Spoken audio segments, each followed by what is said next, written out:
Maureen Waititu, welcome to Double O Direct. Thank you so much, Olivia. Such a pleasure. Do you know we randomly met thanks to Tiwa Savage? Yes, thanks to Tiwa. Blessings on blessings. Yes. And I was just drawn to your energy because there was such a light about you, you know, and you were just there sitting calmly, and I came like, and you're like, nice to meet you. You're just so elegant. Thank you so much, Just Olivia. so fresh. Thank you. And so your energy is amazing. And I think we were the early birds of the day. Yes. And you walk in and I'm like, wow, nice. I mean, I guess it takes one to know another. It takes one to know another. So Yes. give me some background on who is Maureen Waititu. Everyone keeps asking me, former inspector, is it police? You know. Well, yes, I know what you mean, because every time they hear Waititu, they assume of the former governor. Now he has a new job in the government. Yes. But that's not my dad. I come from a very humble background of a mom. My mom is called Jane Nduta. Nice, sweet lady, very tiny girl. She had me alone, but I, if I'm not wrong, I have other siblings who passed away before I came along. So my mom met my dad over 3 decades ago. Yes. And they had me. Unfortunately, mom raised me all by myself, although my dad is pretty much alive and we have a very good relationship. Okay. And I grew up just being this girl, just me and my mom. Occasionally, you know how it would be. I think it was almost with everybody back in the days. Mom would come leave you with grandma, go work for a few weeks, come back. Yes. And then holidays, we were so used to going to relatives' houses. And then, but it kind of made me very independent at a very, very young age. By the time I was 16, I had figured things out. Again, being I have a background, it meant a few problems. It wasn't smooth. So there was a bit of going to school, dropping off, going back, looking for bursaries. But then I made it. I was a very bright student. That's what you're talking about, your law degree. Well, this is now in high school. Yes. So before law degree, Yes. I had trouble like consistently going to school, but somehow my mom really kept pushing me. She's always been about education. So I owe her like everything. But I also have like this ingrown love for books. So I loved reading. I was a proper bookworm, a proper geek with the glasses. And so it was automatic. So when I was in high school, I went to 2 high schools. Yes. But then the one I completed, my KCSE, it was a very nice school, somewhere in Kitengela, private school in the national park. Nice. So the circumstances were so good. I had to pass my exams, and I did. And then I joined KU for law. Of course, I can say it was my first choice. What was your first choice? Because I'm thinking, why law? You're such a vibrant personality. Yes, I wanted to get into journalism. In fact, I was so sure I was going to become a news anchor, nothing else. Back in the days, there wasn't social media influencing and all that. Yes. So every evening would watch the news and I would just be dreamy. Kathleen Openda. Yes, Catherine. I just Catherine look at her. Kasabuli. Yes. Yeah. I just look at her and I'm like, oh my God, I want to be her. But then I also happened, again, I was read by very many people in my family. Yes. So in this particular instance, I was in my uncle's house and he kept saying, they call me Njambi, you're bright. Well, you know, because of this whole chronological order of you have to be a daktari, lawyer, engineer, like that. So I had to pick one. Yes. So I picked law. Yes. And I studied. It was a very smooth 4 years in KU and another year in Kenya School of Law. So you did go to Kenya School of Law? Yes, I did. And you now, is it the bar here? Yes. You could actually practice law if you wanted. Yeah, there's a full disclaimer. Yes. There are some exams Yes. I wasn't able to complete. Okay. And this came because of I became a mom when I was still in Kenya School of Law. I actually delivered my son the same year I finished Kenya School of Law. Yes. The following year, I joined a law firm to do my pupillage with a newborn.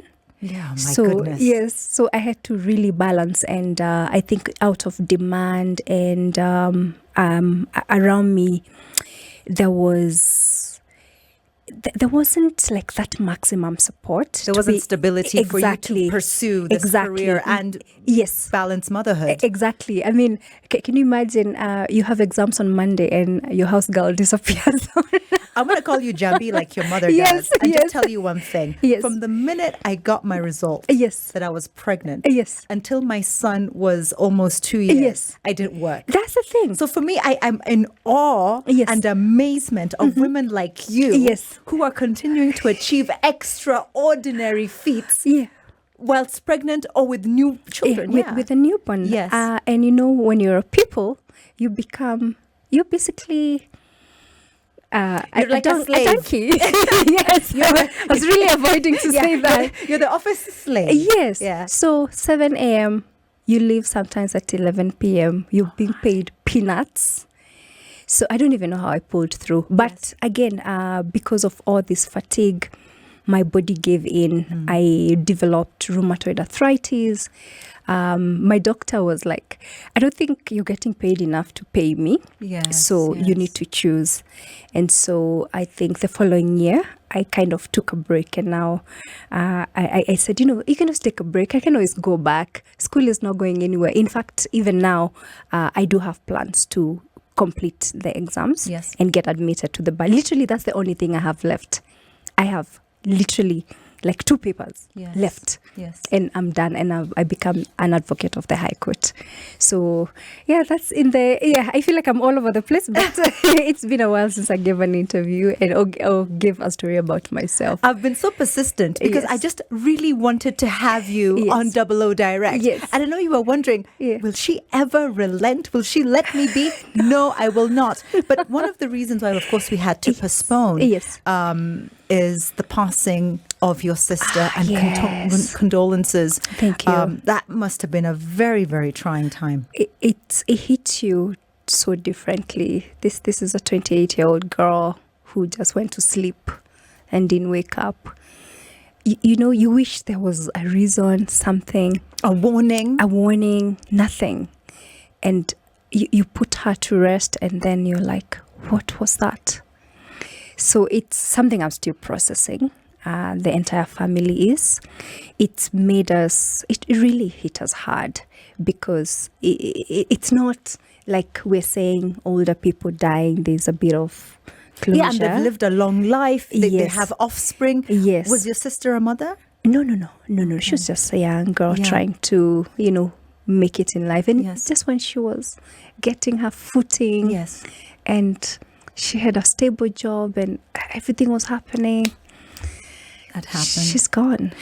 We mourned with you. Yeah. Thank you. We prayed for you, and you were constantly in our thoughts. Yes. I remember thinking you're one of the strongest people I know, because you have so much happening and you have your own children to then try and go into the subject of death and losing their aunt. You can't give reason.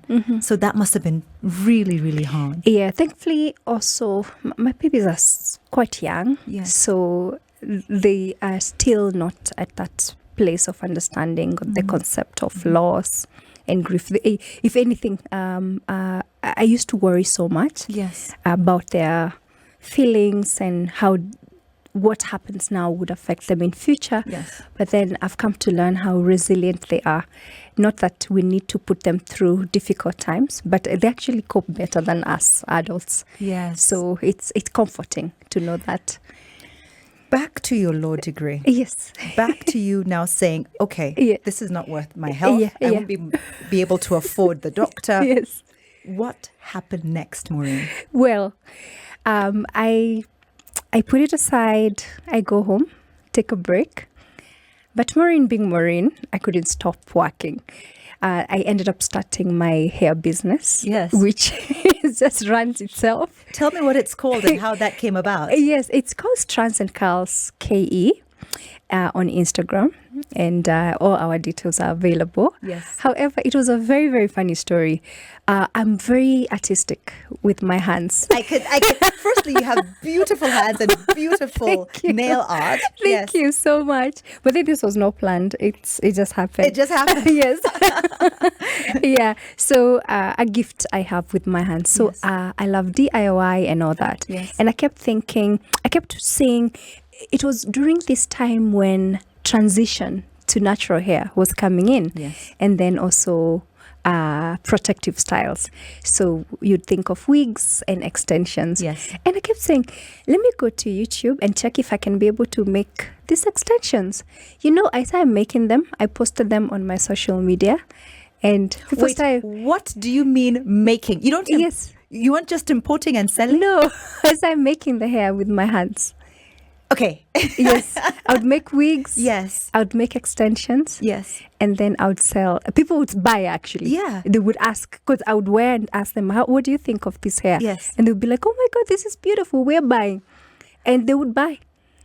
Okay. Yes. Okay. So firstly, you Yes. are a manufacturer. You're Yes. not just, an entrepreneur. And I Yes. think that is amazing. Yeah. And that started 5 years ago? Yes. Okay. At what point did it start, breaking even and you're thinking, okay, this is now running itself. I don't need to pay as much attention as I did before? I can say immediately, because I didn't spend any money on...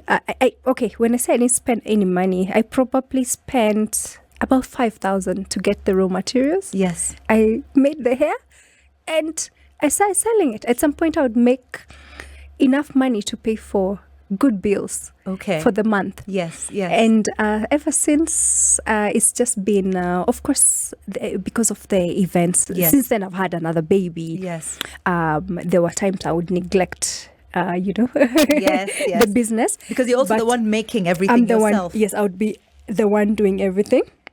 But then later on, I would come to source for the services, somebody to do the hair, because I like it when also women are able to get customized hair, affordable hair. Yes. At that time, my target was people who were like me. Yes. People who had their first jobs, they're still on a tight budget, but they still want to look good.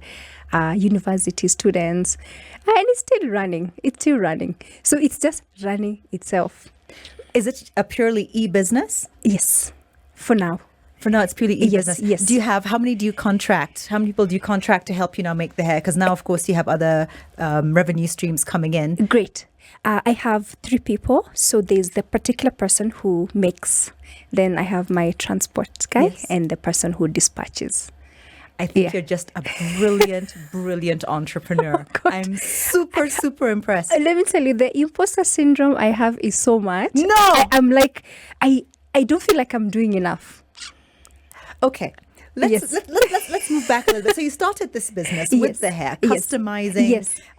wigs and extensions. Yes. And making it affordable. Yes, making it affordable. And then it started running itself. And then afterwards, I got another job, a 9-to-5 in a production house. Yes. So I was an accounts manager. Wait, so this is a production house, a media production house? Yes. And you're an accounts manager? Yes. For some clients? Yes, for some clients. Yes.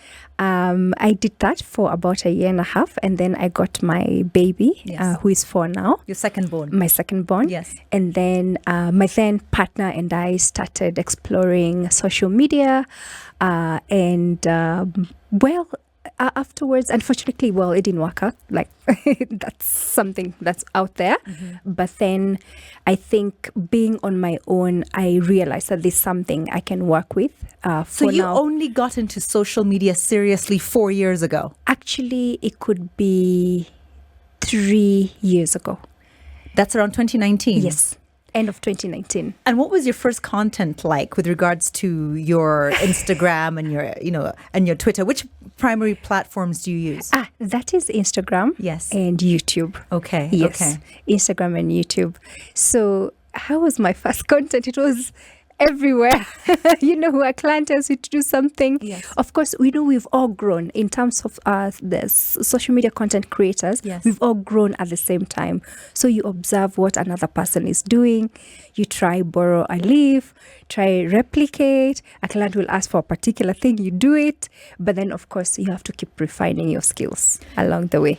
Starting off with 100, 200 followers. Yes. And what kind of content were you releasing? What was the foundation of what you were putting out there? That's a good question. So when I started posting my content on Instagram, this is now with 1 follower, 2 followers, 100, 10,000. Yes. I had a very particular way of doing it. And that was, I kept asking myself, the content I put out there, is it educative? Is it informative? Is it inspiring?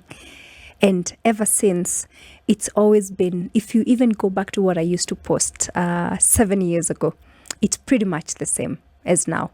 Of course, a bit has changed. Of course, you have to keeping up with Instagram, yes, with these logarithms. Yes. But it's always inspiring and informative content. Gender-based violence, GBV, isn't happening out there. It's happening in our homes, in our schools, in our offices, on our streets. It's happening to the young. It's happening to the old, the rich, the poor. It knows not of religion or of your level of education. So let these 16 days of activism against gender-based violence act as a reminder that our suffering is not unseen, it is not unheard, and the world needs to come together to bring it to an end. As a lawyer, a mother of boys, and a woman in the public eye creating content for millions, Maureen Waititu, yes. What does 16 days of activism represent for you? Well, it's a very personal journey.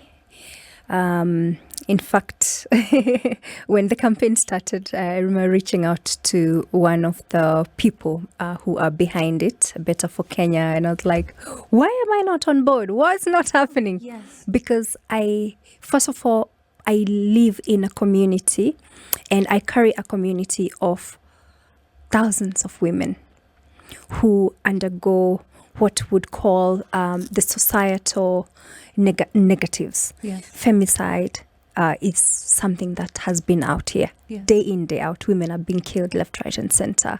Young girls raped, objectified. It's a never-ending fight. Yes. And all of us, even women who are of a certain caliber in life or status, they are also victims. People don't realize Yes. that it happens across the board. It's not Yes. about your social economic status. It's not that you're walking or taking a matatu or driving a Range Rover. Yes. It doesn't care about that. It does not, ever. In fact, I love how you've said it, like, it does not choose or pick who it can go for. It can be anybody.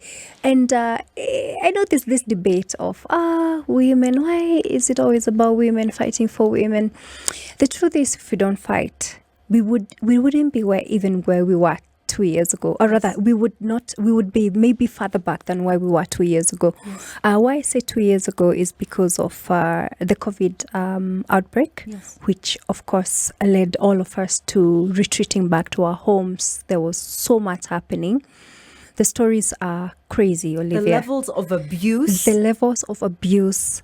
Taking advantage of those girls, even same-sex, Yes. relationships. Yes. Abuse has been everywhere, and the rise was so much. Mm-hmm. Hence, such campaigns, I think they're important. Mm-hmm. It's good to put a number, a name, and statistics on it, so that we can know exactly what we're working with.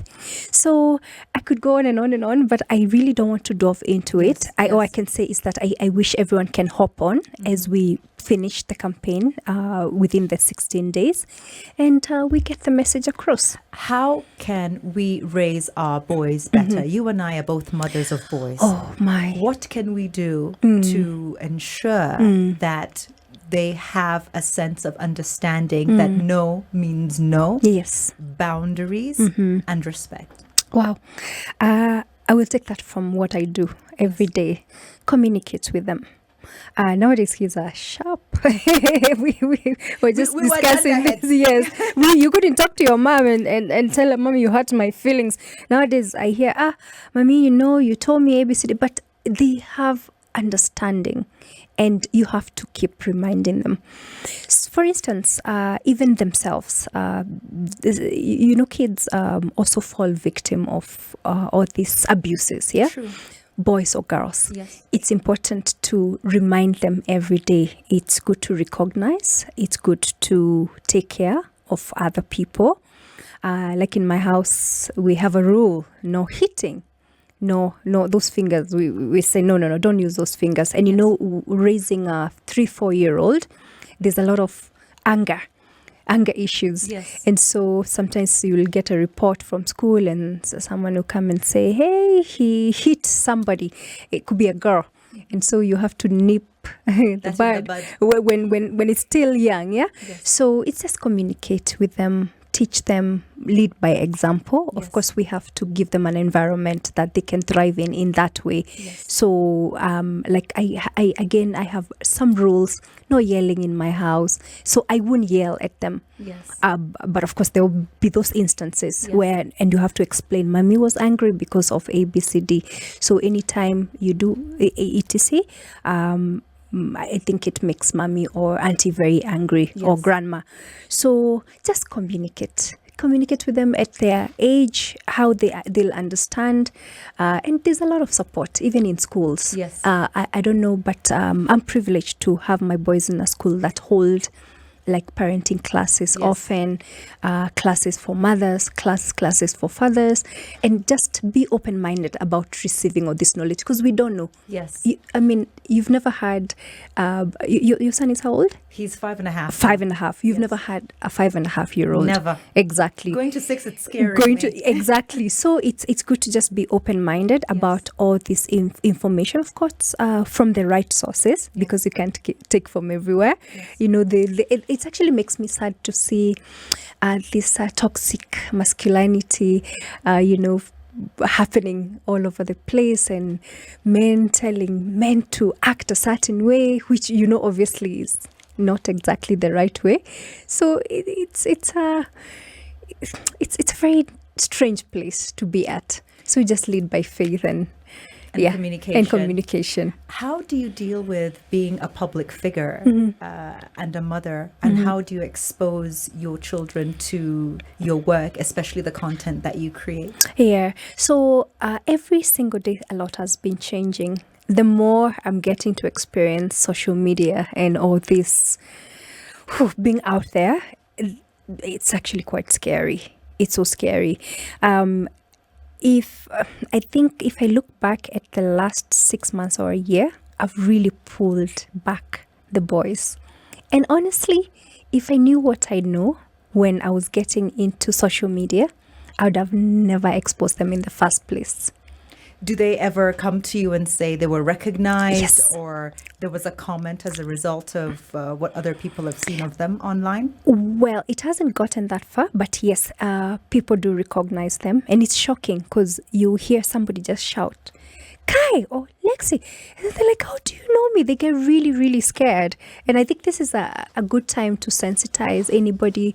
If you ever see a kid, even though you know them online, just don't approach them like a grown-up. Don't come onto them and try to hug them and trying to smother them or shout their names. It's actually quite scary. So it's made me really hold back. Sometimes I'm like, do I even take them out? Or if I take them out, I have to be so particular about where I take them out, where they feel safe. But I have every plan to pull them away. They deserve a childhood that I don't have to have put them out there or something they can't. Can you imagine if they get comments? Because they get older. The only thing literally I'm grateful for is that they're quite young. Yes. So they don't have that comprehension of what's happening, or we saw your mommy doing this and that. But it's scary. I can imagine it must be very frightening at times. It is. Looking back to when you first started off as a content creator, vis-a-vis now, and the exposure you've had and the following that you've acquired, what was the tipping point? I understand there's a tipping point where were you an overnight success, or did it build gradually? I could say I've been building my brand for the last 8 years. But yes, there's a time it really tilted. Yes. Unfortunately, it was a time I was also going through a very personal, ugly journey. Yes. Which kind of has defined who I am today. And I still live with some of the residue Yes. of that time. So many things I wish I could have, not being involved in. Yes. But then it happened. And it was bad, it was ugly. But then at the same time, there was appreciation. I say of my resilience, Yes. because I had to keep my head above the water Yes. throughout. True. And keep doing what I do. And I stuck to the goal, stuck to it to this day. Yes. So it's been just like rising above all the noise and all the negativity and everything that has been happening around me. Did you find solace and comfort from your followers? Were they very supportive? Did that community help you to overcome those challenges? Oh my God, they were the most incredible. They still are the most incredible people. I had people praying for me, recognizing what I was going through, advising me, encouraging me. Yes, I can say a lot of it came from my followers. And of course, my circle was very intact. So they really held me together. And so with both, it was the same message. Eyes on the goal, eyes on the goal. And looking back, I'm like, yes, I'm so happy I did that. I followed their incredible advice. I'm Olivia Otieno. This is Double O Direct, a safe space for women every Saturday from 10 a.m. to 2 p.m. 4 full hours. Coming up, India Ari and Rita Ora, they are lined up. But I'm with Maureen Waititu, whose birthday is on May 8th. I'm a Taurus woman. like my son. No way. Yep, May 14th. No. Yes. We're stubborn. but fantastic. Yes. And very intelligent. Wow. No. Yes. Y'all got some depth to you. Oh God.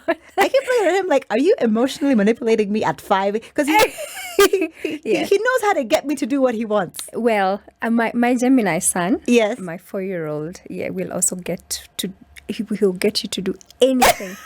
He has the most beautiful smile. Yeah. It's like he rearranges his face and Yes. it's like, Mommy?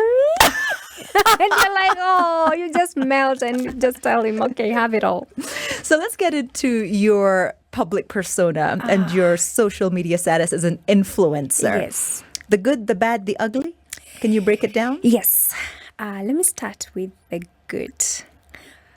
Just being in my position to inspire thousands of people, inform Hundreds them. of thousands. Hundreds of thousands, Yes. Yes, I was looking at my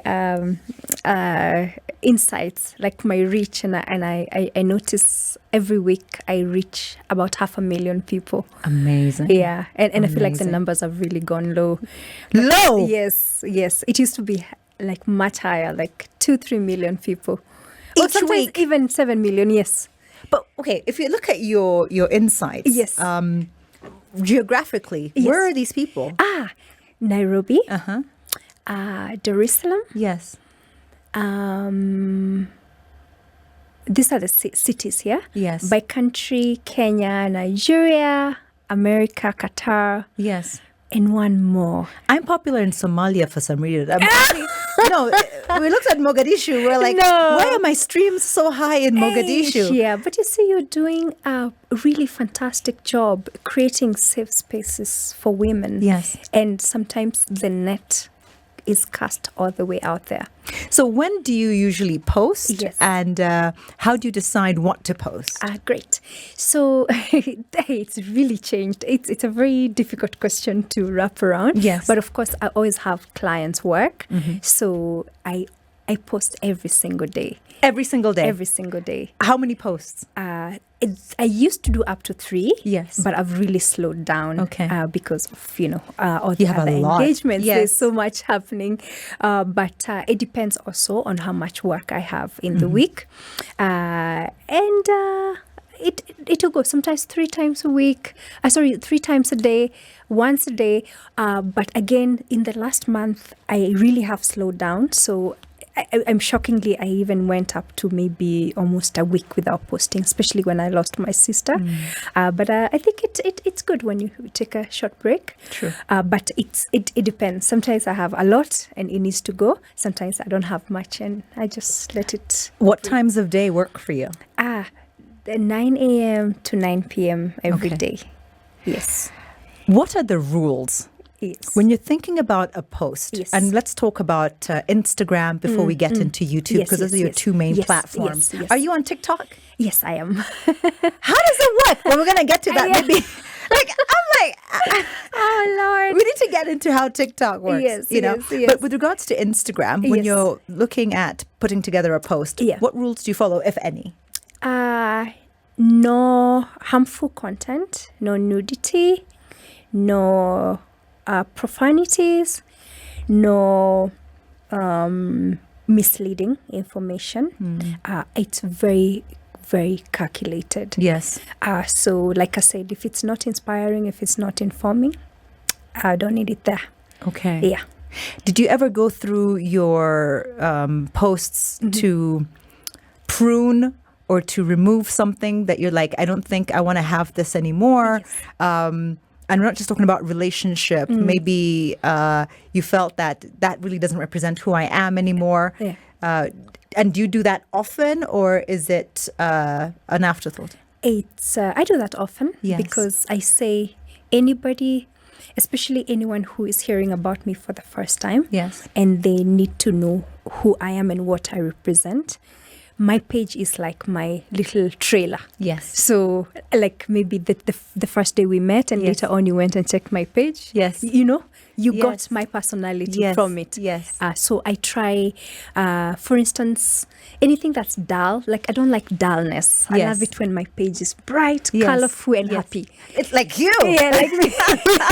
Yes, that's my personality. Yes. So yes, I do prune a lot. Health and wellness. Yes. I'm 42. Yes. I'm a mother. Yes. You're also a mother. Yes. You're in the public eye. Yes. How much does your physical image influence your day to day? And what do you do to try and maintain some sort of sanity with regards to your health and wellness? Give me a little bit of a journey. How old is your eldest son? He's 7. Okay, so 7 years is a long. It's a long time. Yes. And your youngest is about 4. 4. So over the last 8 years, just to understand in a nutshell, because when we met, it's been that long. Do you know the thing is, because when we met, I'd never met you. Yes. So this is the Maureen Waititu I know. Yes. But apparently there's been different stages of Maureen Waititu. Very many. not just mentally, but also physically. Yes. So walk me through that journey a little bit. Yes. So I'm very, very specific with my day-to-day. Yes. Very, very specific. There's so many things I've even like given up along the way in the last couple of months. Yes. As I try to let me redo that. Yes. From the top. Yes. Does my image affect my day-to-day? Yes, it does. It's everything. In fact, without maintaining a certain image, I might as well lose my brand because I started off as a model. Wow. Yes, a full-blown model, size 8 or size 6. Yes. Flatboard. Yes. Then I came to motherhood and my body changed a lot. Can we just tell women the real? Yes. Like your body is going to change and most probably not for the better. No. Let's be honest. Yeah. Let's be honest. And what I came to learn, in as much as it's changing, it's to also love that stage, however it looks like, because we spend so much time hating that pooch and I don't know, the cellulite and the stretch marks. Yes. Then you look back after 5 years and you're like, oh Lord, I should have loved me then. Yes, but I'm doing a lot to maintain my weight. I try to get enough sleep no matter what. In fact, when I haven't had enough sleep, I'm just a zombie. But you're called to so many events, so many functions, so many appearances. Yes. I do. I am very busy out there. But when I wind down, I'm also very, very intentional about it. Yes. I've cut off like drinking, anything that I feel slows me down or makes me. So you don't drink alcohol? No. Okay. I just sort of gave it up. Not so long ago, actually. You and me both. Yes. For me, it was July. Yes. So when we met, that's what we were talking about, wasn't it? Yes. And I was like, yes. Found my partner idea. Yes. And you see, when you not only become a mother, you become a woman of a certain age. Yes. Things really, really do change. And they change all the way. You try the simple things we would do back in the days. You can have a pizza. Yes. And enjoy yourself, but it's not the same anymore. But yeah, that's what's up. 4.4 Spice FM. Nairobi is listening. Good afternoon. I am Olivia Otieno. This is 00 Direct. And I'll be telling you about this with the incredible Maureen Waititu. Not only is she highly intelligent, she's extremely gorgeous. And we've been discussing motherhoods, but more importantly, the good, the bad, and the ugly of social media. We tackled a bit of the good. The good, yes. But we're now getting into more of the good as we proceed to the bad. Yes.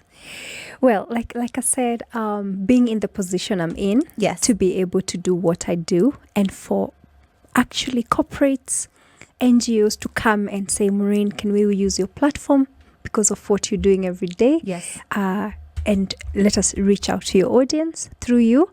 It's such a huge privilege. I don't take it for granted. Tell me about some of the interesting campaigns that you've had, or the memorable ones, or the most fun that you thought, oh my goodness, am I actually getting paid to do this? Yes. So I have a few clients on board. Some are straight up corporate. We're trying to sell. Yes. And then I have others who I manifested. I was watching, the way you just think, would I ever be able to use this brand? And that is Estee Lauder. Estee Lauder are my favorite people in the world. I saw Perfect Match. Yes, Perfect Match. Actually, from here, I'm dashing off to do a bit of meet and greet for the Perfect Match. Wonderful. I'm telling you, they give me an experience. I'm speaking for myself. Yes. That I feel like I'm doing the right thing every single day. I wake up and I'm like, oh my God, Estee Lauder believes in me. In the whole of sub-Saharan Africa, they call me their super brand ambassador. It's just incredible. So yeah, there's Estee. Everybody else is there are many, like I wouldn't even start listing, but everyone I've been working with is a joy, because again, they see, they believe, and then the other thing is, I don't even approach my clients. My clients come to me for literally since I started working. They just come. And it's more of, I feel like I attract them because every day I manifest and I'm like, I would love to work with this client. I would love to work with this company. I would love my beliefs to be seen through the work I'm doing through this company. And they come on board. So that's the best part about my work. What about the bad? Because, of course, the fame, the fortune, the clients, the brand association is amazing. But what about the bad side of social or being a public figure? Oh, the bad side is just the bitterness that people tend to have, and they don't hold back. They just project it. You can wake up in a very good mood one day, and then you find a message in your DMs telling you, you look like an elephant. I'm not even kidding. They don't hold back. Really? Yes. And it's always people who hide behind like fake parody accounts. Yes. So it can get to you at the end of the day. But then I've come to realize that it's just projection of how these people feel about themselves. And then they see a light in me and they want to dim it. True. So I've come to really embrace that. When the negativity comes, I bounce it back with just understanding. I would attack positivity. Yeah. You'll never see me having a back and forth with anybody because I feel sorry for them. Yes. It's unfortunate. And of course, they don't spare even kids. So you will see some really mean comments like about the kids. They want to judge you. They want to scrutinize every little thing you're doing. And this is just a second of your life that they're seeing, but they want to judge your entire life upon it. So it's scary, and it makes me want to hide my babies away from it. And I've had thoughts of disappearing from it all. It never used to occur to me before, but recently I've contemplated a lot. I'm like, do I need to exit from this place? Because you do so much, and it's a lot of work, but then you find the appreciation is not minimal. there. It's so minimal. But one thing we learned as a trick is we look at our stories. Because you post, maybe you put a story, then you really see who's watching. Let me tell you, girl. I don't know. I think I get a minimum of 15,000 views on my stories. Minimum. Wow. So on a good day, I'll get 20, 30,000. Sometimes 40,000. Yes. But then you come and look at your picture and you only find only a small amount of people have liked it. But you can tell they're watching. You can tell they're always watching. So we've talked about the good and we've talked about the bad. Yes. With regards to the bad, how has your family or your circle been impacted? Because you went from being a struggling, a pupil at a law firm to being a huge, mega national brand, actually regional brand. So how did that affect your immediate circle of friends and colleagues, etc.? I think let me talk about my parents. It's so unfortunate because people think that us in the public light or public figures, we don't have our people. We have parents, we have siblings, we have workers who are constantly saying these things. And I think the most hurtful one was recent. Somebody went online and said a few things about my upbringing, and it really hurt my parents to a point where they had to come together and go sit down and discuss the way forward. Because the minute you're attacking a parents, I mean, it's a law. It's a new law. And they don't have an understanding of social media like we do. And we're also of a certain age. So for them, it's like, why are you publicly attacking me and my child? Exactly. So it's that's the one thing that have really affected me. Seeing my mom and my dad in pain. It breaks my heart. But we just keep sensitizing them. If I'm okay, then they're fine. But they really do get hurt. Your friends? Did friendships change? Did they evolve? Did some fall off? Did new ones come on board? Oh, yes. A bit of everything. So, that has been a whole new journey with friendship. Some fell off. I got new ones. Some stuck around. And we still going. How would your friends describe you in 3 words? You're ride or dies. You know those ones? Like in 3 words. What 3 words would they use to describe Maureen Waititu? Those who are in your closest inner sanctum. Stubborn. Taurus. I am. Oh my God, I am so stubborn. So stubborn for sure. Let me see. I think I can be too sensitive. I carry things a lot. And the other one, I'm trying not to also make myself look bad. Throw something. She's stubborn. She's sensitive. What's the equivalent of? And definitely, I let go of things very quickly. So at the same time, So but it's a skill I've had to learn along the way because I used to really hold on to things. And now I'm on the other end of the spectrum. So whatever happens, you just let go. Live streaming on standardmedia.co.ke. Don't just listen. Watch as I continue my conversation with the talented and gorgeous Maureen Waititu. We've touched on the good. We've touched on the bad. We now want to get to the ugly, because I was telling you recently that I just hit 3,000 followers. And you get 3,000 followers a day.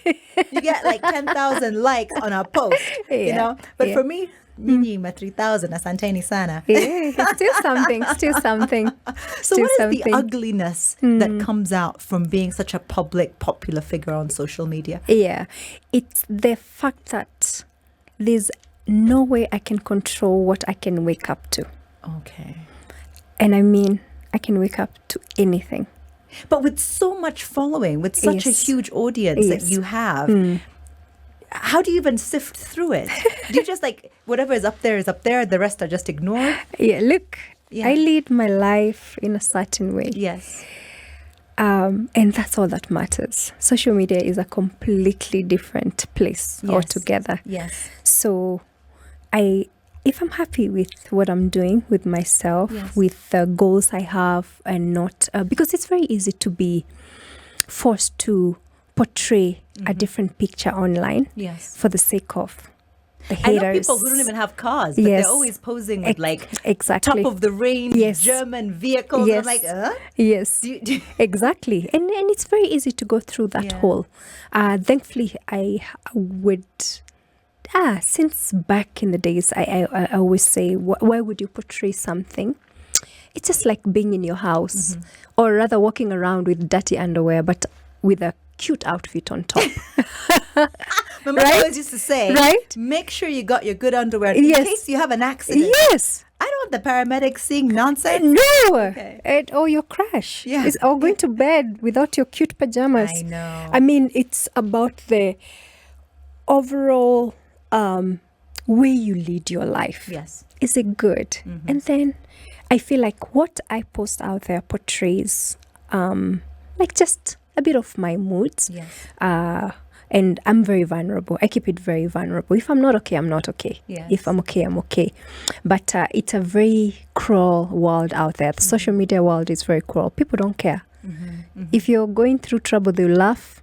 If you're struggling, they won't care because, I mean, you're an influencer. If you succeed, they ignore you. Yeah, they ignore you. They don't want to celebrate you. Yes. And sometimes, like I said, I think, I'm traumatized because there's a time I would wake up to things. Someone else has done something, but of course it affects me. Yes. And you find yourself trending the whole day. It's so ugly. Yes. That is the ugliest bit, not being able to control what is said about you.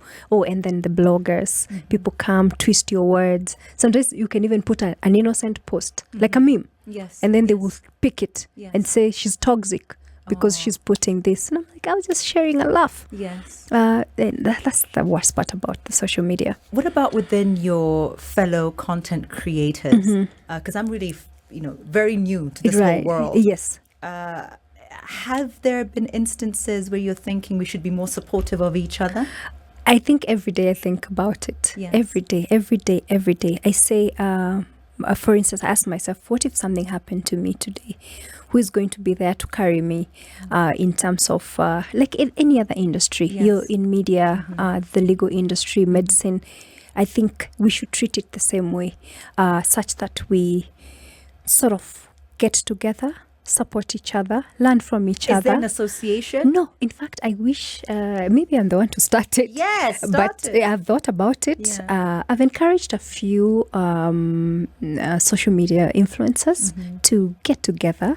We just get together away from the events we attend, because that day we're attending, we're happy, we have our happy clothes, we will have our happy cocktails or champagne, but at the same time, someone will walk away, but you don't know how they really truly are. Yes. But I feel like we need to be more open to each other so that we can learn, we can support, and we can just move the industry to the next level. What about with how the platforms are evolving? What can you tell me about the evolution of Instagram, the evolution of YouTube, what you post where, and why that platform as opposed to the other? Yeah, I think we ought to have learnt by now when, there are instances when Facebook or Instagram or Twitter has really gone down. Yes. And those are the moments you realize, you have to have backup. Yes. So I feel like every single creator should have at least 3 platforms where they replicate all their content, or they post certain content at certain times, so that in case you're unable to be in one platform, then you can use the other. And I've noticed clients now asking, like, how many platforms are you on? Because it's an added advantage for them. Yes, if you're on TikTok, it's an added advantage. There's an entire audience there. Yes. Instagram, YouTube. So I feel like everybody should have multiple platforms. I am with an amazing woman. We met thanks to Tiwa Savage, Dr. Tiwa Savage, because we were invited to an amazing event by Lucia himself, PR maven, guru extraordinaire. And we were there, both of us, not drinking no alcohol, but bonding. Yes, and we were early birds, FYI. We've talked about the good, the bad, and the ugly of social media. Of course, Maureen Waititu is a household name, not just here in Kenya, but regionally. And I want to understand, outside of what you post or outside of the work, what do you enjoy? Wow. The simplest things in life. Sitting on the carpet with a voice, talking, watching a nice series. What are you currently watching, if you don't mind me asking? Wednesday. Me too. No way. Oh my, do you know, I was going to dance like this. Yeah. Yes. I love Wednesday Addams. Yes. Oh, there's just her darkness and her brilliance. We're not promoting Wednesday, but yes, I'm watching Wednesday. Yeah. I love taking a drive, but I won't even lie. If my kids are not there, I can't have fun. So I'd rather, even if I'm watching something and they're just seated next to me, watching something as well. Yes. And just that conversation, that gives me Do you just cook? Joy. No. Oh. No. Do you bake? Sometimes. So the kitchen is a bystanding place. Yes. I used to love cooking. Yes. In fact, I cook very well. Yes. But I think there's so much that has happened in the last few years that has made me not like going to the kitchen. So what do you do with your boys? What are some of the fun activities that you enjoy as a family? They're endless. Sometimes we'll go for even a simple walk. Yes. Sometimes we'll get out of town, take them to play areas. But every day we have to spend time together. Oh, and prayers. Oh, we have 5 minutes of every night just praying, and I love it because that's the one time my 4-year-old stays still for exactly 60 seconds, and it's a miracle before he takes off. That makes me happy because it's usually like our night cup on and the I love you, like 1,000 of them before. You didn't kiss me, you didn't hug me, until they fall asleep. So our night routines also, I consider them as our, because I'm very intentional about being there. Sometimes I'll be maybe at an event or I'm transitioning and I'll be like, can I get home real quick? I'll be back just to go say hi to them. I love that. So motherhood is obviously a key driver for you in terms of everything you do. What does me time look like for Maureen Waititu? What does self-love look like for Maureen Waititu? Yes, self-love is a delegation. I have come to accept I can't handle everything. Saying no to things and people. And having my boundaries. Sometimes if I'm unable to escape, I'll just lock myself in my room. It's my sanctuary, my little altar, my little everything, my hideaway place. So sometimes it's as simple as that. And of course, like my own self-care routines, taking care of my skin, my hair, my journaling. And I like jotting down things. So I'm always like trying to improve on those things. Incredible. When we come back, I want to hear about your various business activities. Because we already talked about your hair range. What is it called? Strands and Curls KE. Strands and Curls KE. We've talked about you being a big brand as a social media influencer. But there's more, isn't there? Well, I think, maybe we'll find out. page, standardmedia.co.ke. I'm Olivia Otieno. This is Double O Direct, a safe space for women. And speaking of safe spaces, one resounding message that came through during the Transform Kenya Forum, a partnership between the Ministry for Gender, UNFPA, and the Standard Group, was the need for government-funded safe houses. In Kenya, we have an estimated 37 safe houses, and they are all private.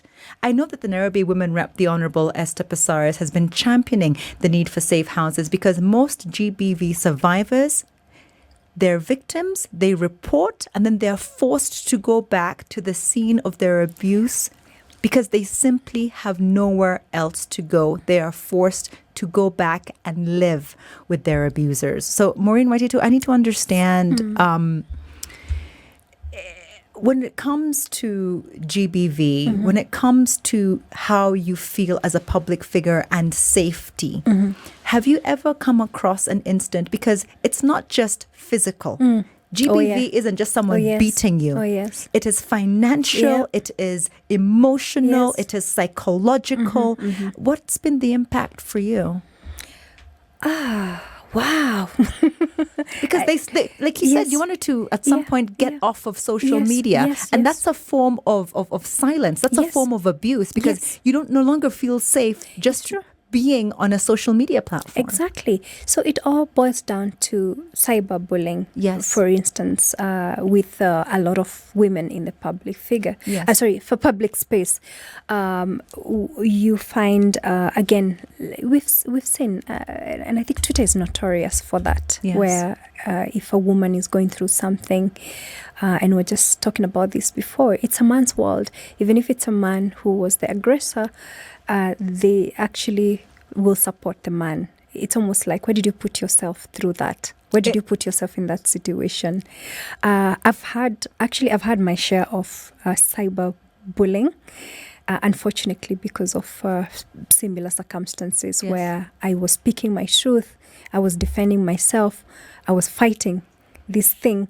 But then and I know this for a fact, and I can confidently say, because I'm a woman, I wasn't favored. In fact, what I got was labels. She's toxic, she's bitter, she's this, she's that. And it makes you want to shrink and disappear. So, and censor yourself. So even if you are an outspoken person, you find that you're not the same. You fear, like real fear, to put information out there because you know it's going to be misconstrued in a certain way. So it's all around. It's not just the punch on the face, not the knife, not the femicide. It goes down to how you make women feel in their own spaces. It's all GBV, a form of GBV. Thank you so much for that. It's a brave person who will admit that, yes, it's censorship. You know, you start to lose your voice and you start to doubt yourself. But speaking of your successes, speaking of you as an entrepreneur, because we want to make sure that we end on a high and we project Maureen Waititu success. Let's talk about some of the projects that you're currently undertaking. So, like I said, I have clients, corporates on board, but the work I'm concentrating on right now is being an impact influencer. So a lot of work with gender-based violence victims, getting together with NGOs so that we can move this caliber into a different direction, in the sense that for me, it's not about the fashion anymore. It's not about the likes. It's about the impact I'm making into my community. And if I can use my voice for that, then so be it. In terms of personal projects, all I can say is that I've been working on some things behind the scene. And all I can say is that look out for that next year. 2023 is the year. Like, there's a lot I've been working on. A lot. Any hints? Any teaser trailer for us? All I can say is that it's going to be a game changer in terms of luxury and movement. Let me just leave it at that. Oh, it's going to be a game changer in terms of luxury and movement. Yes, we need to move in style. I love it. Yeah, from next year. Like, I want Olivia to think if I want to attend a Tiwa Sawi Yes, Summit yes, event, yes. how do I get there in style? I love it because I always want to get to places in style. So what you need to tell me now are your parting words, especially to that young woman or teenage girl who's looking at Maureen Waititu as her role model. Yes. Girl, be kind to yourself. Whatever it is that you've gone through so far, forgive yourself. Let's start there. Because with a lot of baggage and that imposter syndrome I was talking about, we tend to be so hard on ourselves before other people are hard on us. So the minute you are kind to yourself, then everything else will flow. It might not be an overnight, great success or a sensation. It may take years, but keep your eyes on the goal. I love it. Thank you so much, Maureen Waititu. It's been an absolute pleasure hosting you. Have a phenomenal weekend. Thank you so much, Olivia.